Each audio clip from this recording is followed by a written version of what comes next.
Apple is wasting no time, and just one day after the release of iOS 16.1, they return with the first developer beta of iOS 16.2. And as usual, this will be available for public beta testers very soon. Now, in addition to this iOS release, we also got iPadOS 16.2 Beta 1, macOS 13.1 Beta 1, watchOS 9.2 Beta 1, tvOS 16.2 Beta 1, and HomePodOS 16.2 Beta 1. So starting off with the size of this update, you could see it came in here at 5.32 gigabytes. So another very large size here for this first developer beta, but that of course will depend on the version you're coming from and the device you are on. Now, if we go into our settings, general, about, you could see 16.2, the new build number here is 20C5032E, and that E at the end of the build number indicates that we have quite a few betas to go before the final release. And if we go back and then down to the modem firmware, you can see that also received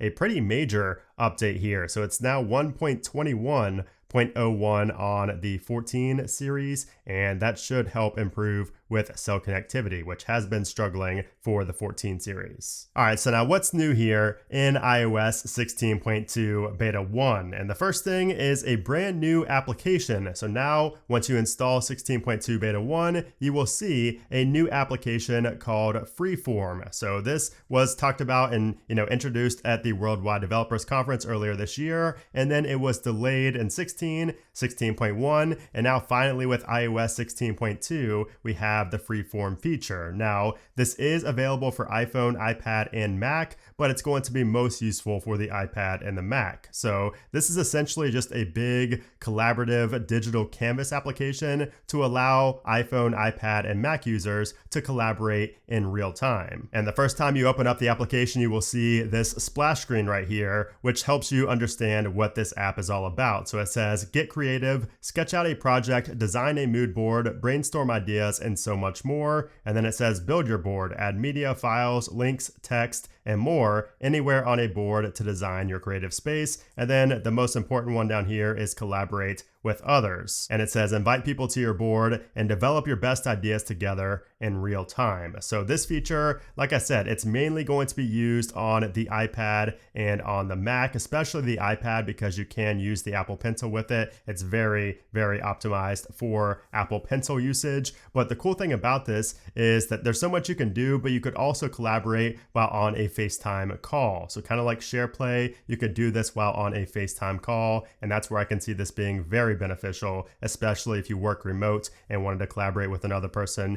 on your team. You can do that with this new Freeform application. So this is the whiteboard you see right here, and you can see you can zoom out quite a bit. It is a pretty big whiteboard, and you can put it in landscape mode as well. So if I flip this over to landscape, you can see you can have more room right there to do what you need to do. And down here at the bottom is the toolbar where you can access all of the different tools. So we're just going to create a new Freeform. So if we go ahead and tap right there up on the top right, it opens up a new board right here. And down here in the bottom left, we have our sticky notes. So sticky notes, you can see you can double tap to insert text right there to remind yourself about something. And if you go ahead and go off of there, you can move this around easily. Once you select it, you can move this around very easily to remind yourself about something. You also have text options down here. Now, if we delete that and go over to the next one, we have shapes. Now, this one is very powerful because you have all these right here. You have basic, geometry, animals, nature, food, people, so many things. You could even search right here for something as well. So if I wanted to add this bunny right here and I tap on that, you can see we can change a lot of things down here as well. So we could change the main color, so we can make that a red bunny, or we can tap on this to get a lot more options for the color to get really customizable.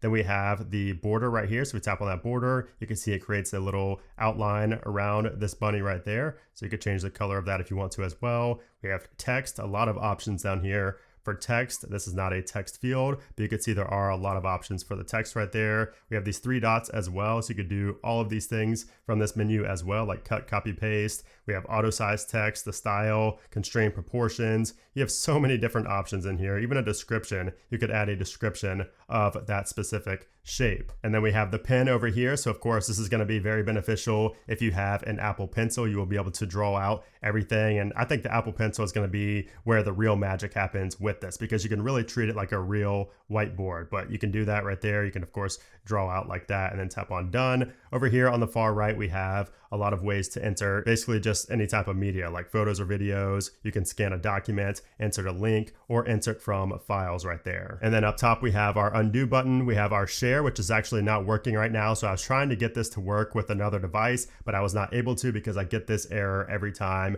I try to collaborate with myself on another device. So that's just a bug. We are still in beta 1, so expect many bugs, and we'll talk about that here in a minute. But we have these 3 dots up top as well. So this allows you to rename, duplicate, find, favorite. You have all these different things right here. You can export as a PDF, you can print it, all of that. And if we go back right here and then go back, you can see that was all of our boards right there. So you can see all of your boards in one section. And then if we go back, we have our recents, our shared, and our favorites. So that is Freeform. I think this application has a ton of potential, especially again for those on the iPad and the Mac. I still think it's pretty useful for the iPhone, but it's mainly catered to those who are sitting down at a desk doing their work, and you're probably not going to be using your iPhone for that. So I will cover this more in a future video potentially, and also of course I will be talking more about this in future betas of iOS and iPadOS 16.2. And speaking of the iPad, we finally get the Stage Manager external monitor support for the M series iPad Pros. So the M1 and M2 iPad Pros will now be able to use Stage Manager on an external monitor. We also get a new home application architecture upgrade, which is going to improve performance and fully implement the new Matter standard. So if you go into your home application and tap on the 3 dots up in the top right, and then go to Home Settings,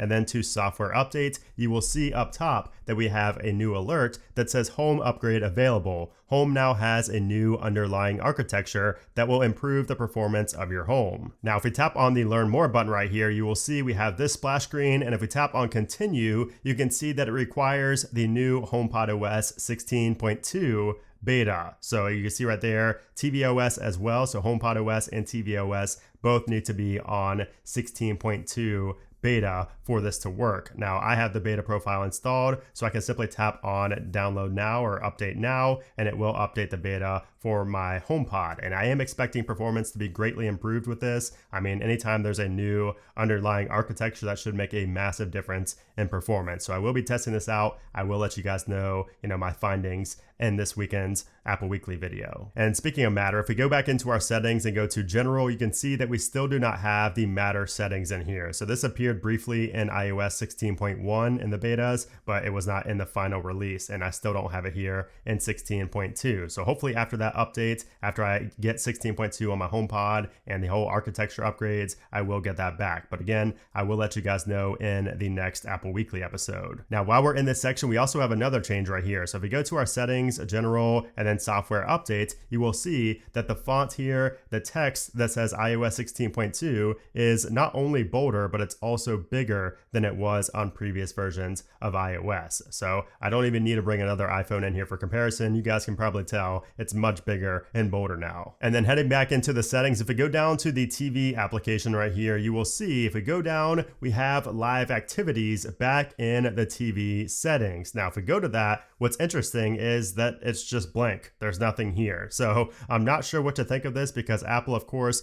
did just launch live activities for third-party apps with 16.1, but for whatever reason, they took it out of first-party apps, which makes absolutely no sense to me. So I will keep you guys updated on this, but as of right now, it looks like live activities is just empty for the TV app. However, I will say that live activities on 16.2 do seem to behave a little bit better, and they're a little bit smoother here than they were in 16.1. So for whatever reason, in 16.1, I had a lot of jitter with the live activities and third-party applications, but that seems to be smoothed out a little bit here in 16.2. Now, moving along to the bugs, you can see when I pull down on my control center, I still have my HomeKit devices kind of flashing right there and lagging. So that's still here in 16.2 beta 1. I'm not sure why, but that is still there. Now, we do also have some known issues on the release notes here. So you can see we have a couple of known issues for that new Freeform application. So the first one says can't delete boards while offline, or if iCloud data is disabled for Freeform. And then the second one is the issue I had where it says adding or removing collaborators can fail while attempting to change share settings. And then for Stage Manager, it says while using Stage Manager with an external display, dragging a second window to the workspace incorrectly hides the recent apps list. shifting all windows in the workspace to the right. So that is also a known issue for Stage Manager with an external display. And then we do have a resolved issue with SwiftUI, and then one known issue for the TV app that says play tracking won't work on all platforms. And then moving on to the performance and the battery life, I did run a Geekbench test here, and you could see that we scored an 1895 on the single core and a 5033 on the multi-core score. And you can see how that compares to the RC build of iOS 16.1. So the single core is a good bit higher, but the multi-core is a little bit lower. Now I will run another Geekbench test later on this week to see if that score is any different. And then as for the battery life, I don't know about you guys, but the battery also looks a little bit different. I'm not sure if it's the font, the spacing, or what, but something looks a little bit different with the battery icon here in 16.2 beta 1. But nonetheless, battery life, obviously it's too early to tell just yet. Hopefully it is better than 16.1, but I will say 16.1 is definitely better than 16 through 16.0.3. So hopefully that trend continues. Hopefully we continue to get good battery life here with 16.2. However, I will say it's a first beta, so don't expect battery life to be great on a very first beta. And then finally, let's talk about what to expect next from Apple. So we predicted this release perfectly right here the day after iOS 16.1. We talked about that date for a while. Now 16.1 beta 2, that is likely going to be 2 weeks away. So we're likely to have a 2-week schedule to begin with iOS 16.2. So that would put us right here at November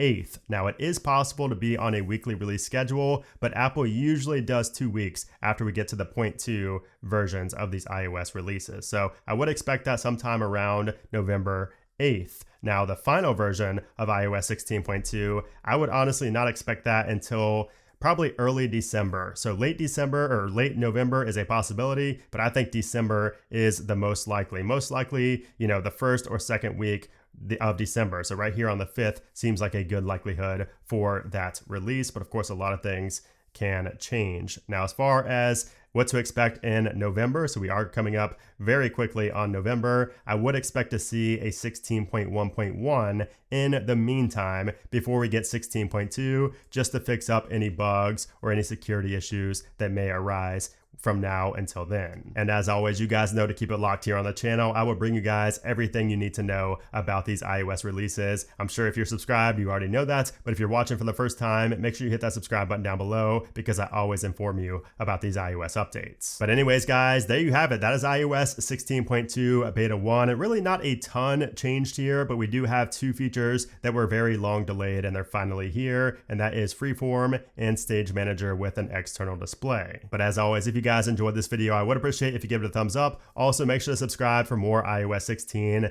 and iPad videos. The new iPads are coming out tomorrow, so stay tuned for coverage on those as well. But anyways, guys, thanks again for watching, and I'll see you soon.